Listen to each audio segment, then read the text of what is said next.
Today we're gonna do something a little bit different. I really love the ocean and have been obsessed with it ever since I was like 2 and there was a killer whale on the television. Making killer whales still to this day my favorite animal. And I also love ocean creature stuffed animals. I have probably at least like 100 of them. I'm not even sure. I have a lot. And I'm always up to buying a new one anytime I go to a zoo or aquarium. So today I thought it would be really fun to walk through sewing a stingray together while we talk about fun facts about stingrays because for science, why not? So let's get our materials together and let's get started.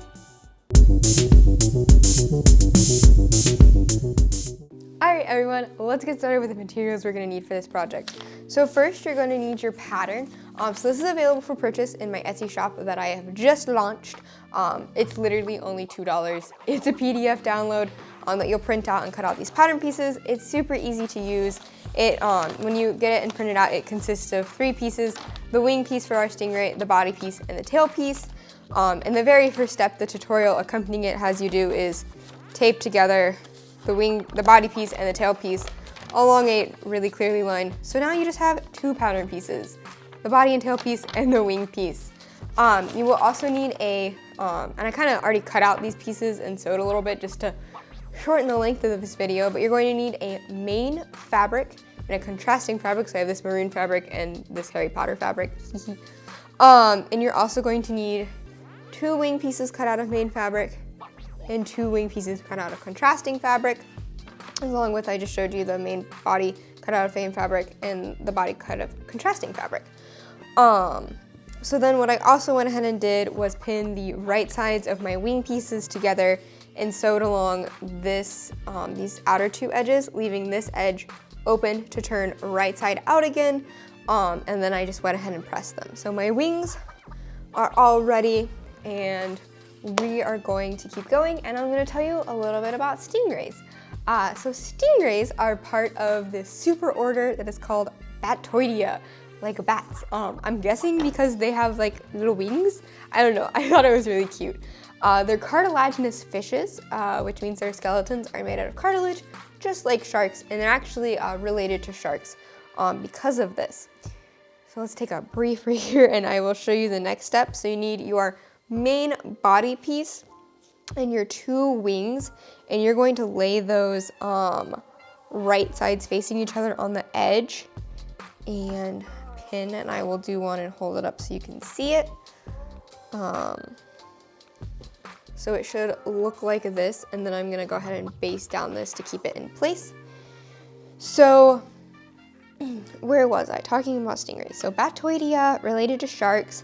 They have their mouth and gills located underneath their body, which means that they're eating stuff kind of on the bottom of the ocean.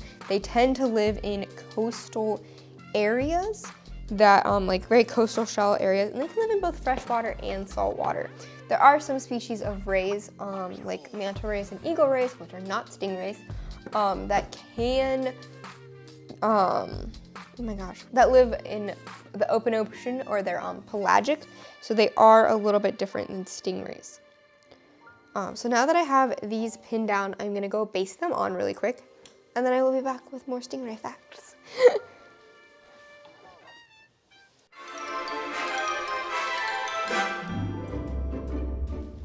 Okay, so I've attached or basted on these wings just the body piece, which means when you open it up, they're just slightly attached and it will look like this. So this is to hold these wings in place for our next steps. So stingrays living in these flat coastal areas.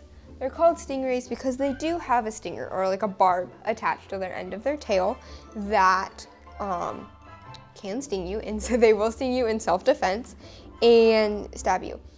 Now, stingrays are not very aggressive. They have this mechanism in order to, again, have self-defense or to kill prey, I think, sometimes. But if they are scared, they will sting you in self-defense.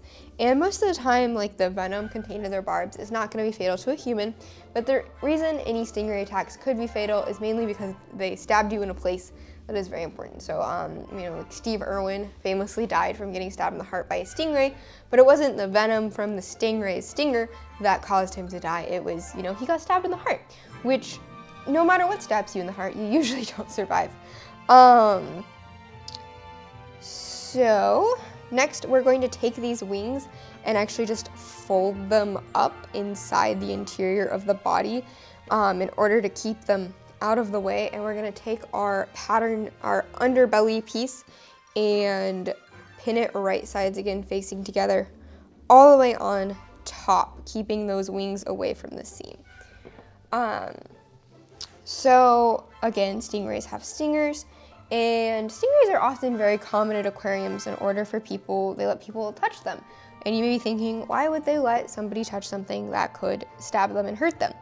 Well, usually for safety purposes, they will actually remove the stinger from the stingray, and they're a little bit like our fingernails. Over time, they can grow back, and so every once in a while, those little barbs have to be clipped.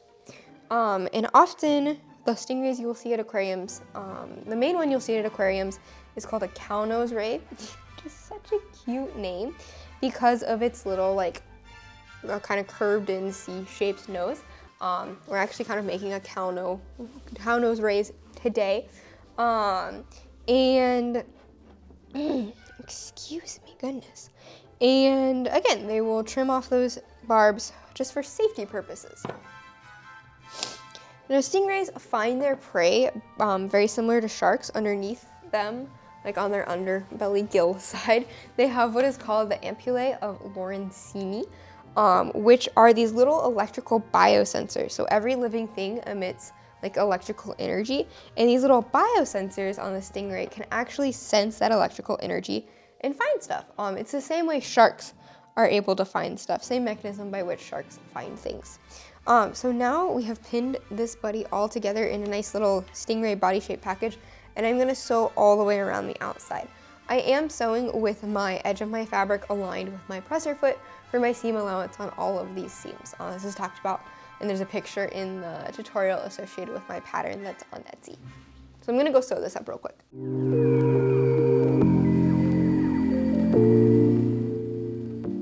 All right. Our little package is all sewed up all around. So we need to turn him right side out. And I do this actually by cutting basically just like a little slit alongside the underbelly in order to turn it inside out. So I'm gonna do that. And then to facilitate in turning him inside out, I'm gonna trim some of these bulkier seams.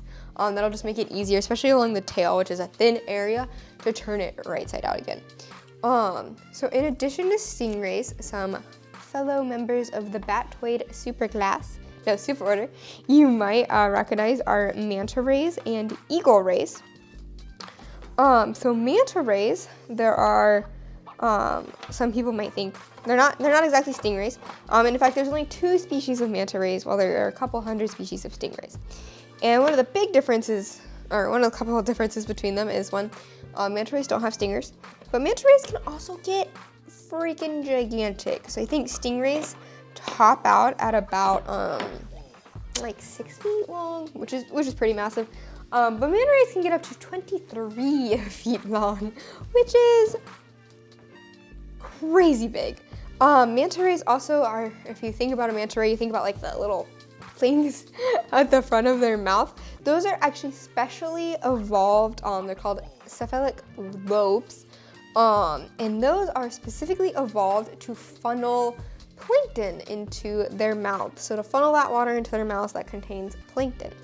So like stingrays and the bottom feeders, like bottom feeding rays, will eat like oysters, urchins, stuff that's living in the sand or the bottom like coral reef. But a manta ray eats plankton, little tiny organisms that float around and live in the water. And I always love how like in the ocean, the biggest things eat the tiniest things. So manta rays, super big, are eating really tiny pieces of plankton. So they're filtering that out of the water, and they need those special lobes at the front of their face in order to do that. All right, so we have turned out our stingray. Oh, and there's some, let me trim off those stray threads real quick. He's looking super cute. So here's his wings. And you've got his body, and I'm gonna poke his face out a little bit more so you can see his little nose. All right. And the next thing we need to do is we need to, oh my gosh, he's so cute. They're gonna be best friends. Is I'm gonna put in the eyes. So again, I'm using craft eyes. I got this package on Amazon. They consist of this plastic piece that you cut a slit in the fabric, plastic piece that you put in, and then a back you put on to hold it in place. I could give it red eyes, but that feels a little evil. I'll just stick with these. So I'm gonna go ahead and do that and position these at the front of its face. Now if you remember, I talked about, oh, you're about to witness a struggle also, just to let you know, I hate putting the backs on these things. So we just talked about how stingrays have their like mouth and gills and stuff at the bottom of, I lost my slit, the bottom of their face, but manta rays have these things kind of in front, so their mouth is at the front of their body. So this is different than a stingray.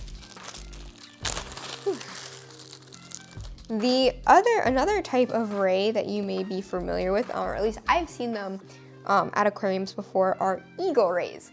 So there's the eagle spotted ray, which is very noticeable. For one, it's covered in spots, and two, they have like very big noses. They're so cute. They have these like giant noses. They always look so happy. And yeah, I love seeing them in aquariums. They make me really, really happy. And if you've ever seen the movie Finding Nemo, this is, and you know their little stingray teacher, that is Mr. Ray, is an eagle spotted ray. He's blue, he's got spots, he's an eagle spotted ray. So this is another type of coastal, or not coastal, this is a type of like more open water coral reef dwelling ray. That is another member of the superorder of factoids. All right, so now I have his little eyes into place. Looking so cute. Kind of giving me Gryffindor vibes, which is pretty rad, even though I am a hardcore Ravenclaw. And now I'm gonna go ahead and stuff this bad boy. You don't have to stuff the wings because these are sealed off. Just gotta stuff the tail and the body portion. And the tail is kind of hard to stuff, so I often will use like a pencil or something thin to really get that stuffing down into such a constricted area. I'm gonna stuff that. I'm gonna speed up the part of the video because I don't think you guys want to watch me spend 10 minutes trying to stuff stuffing into a stingray. Maybe you do, but I don't want to watch myself do that in the editing portion. So I'm gonna stuff him. Got my bag of polyfill here.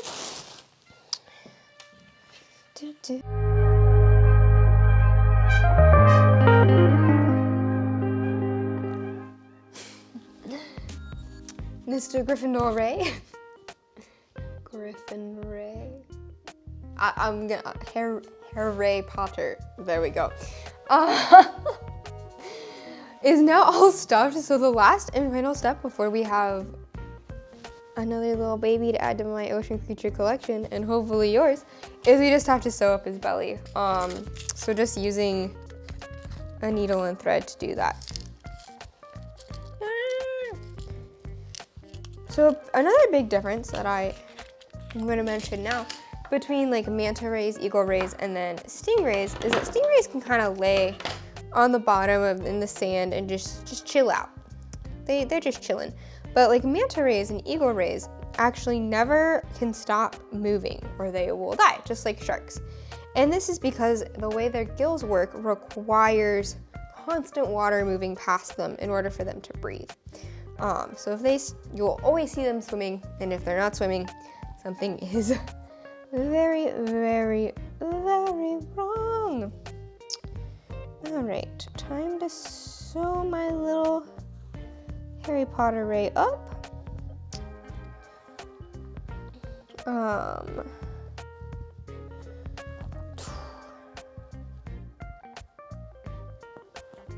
losing my brain function here.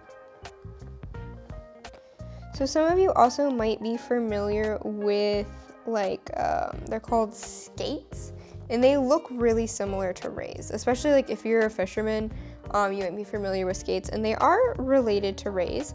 And it's really important if you're coming into contact with them on a regular basis to recognize the difference between a ray and a skate, because rays, again, the stingrays can sting you, not very good, with their barb on their tail, but skates do not have a barbed tail, so they're not gonna stab you.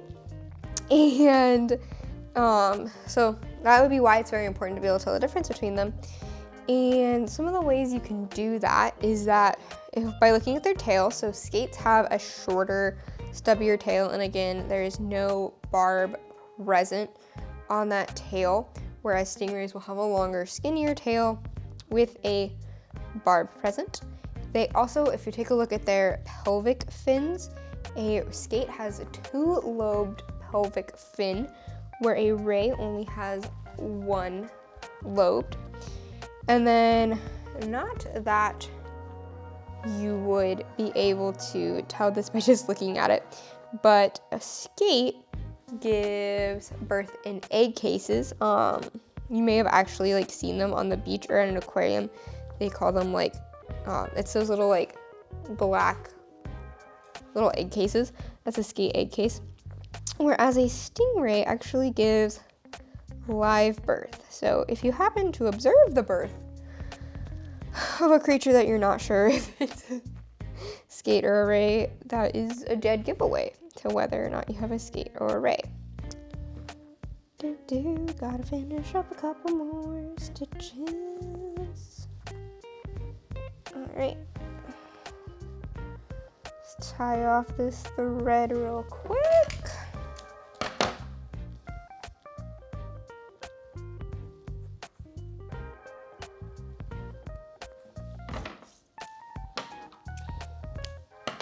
And ta-da! Her stingray is done. See, really, really easy to sew. He's got these wonderful wings, got some cute Harry Potter fabric on the belly, and he is all complete and can join his Batman brother in the ocean. So, oh, I love making things that are so cute. I hope you all enjoyed learning how to make this adorable stingray, while also just listening to me spit fun facts about stingrays out at you. If you want to make a stingray for yourself, the pattern and tutorial are available in my Etsy shop. It's literally just $2 to make as many stingrays as you want to make. Let's build an army of stingrays together. I think that's a pretty good deal. If you end up making one, please post it and tag me in it. I want to see your adorable army of stingrays. Today's fun fact that we're going to rate is that there is an electric stingray, just like electric eels, that are capable of delivering a shock between 8 to 224 volts, which is enough to kill a person. So please drop that rating for the fun fact in the comments below. Like this video, subscribe to my channel, tell all your friends about it. Tell them you'll make them a stingray if they subscribe to my channel. Follow me on Instagram. I post every Tuesday and Friday, and keep it sciencey. Up to 224 volts. The upper limit of that being enough to be fatal to a person. That's pretty cool. It's not cool that it can kill people. It's just cool that it's electric. Okay.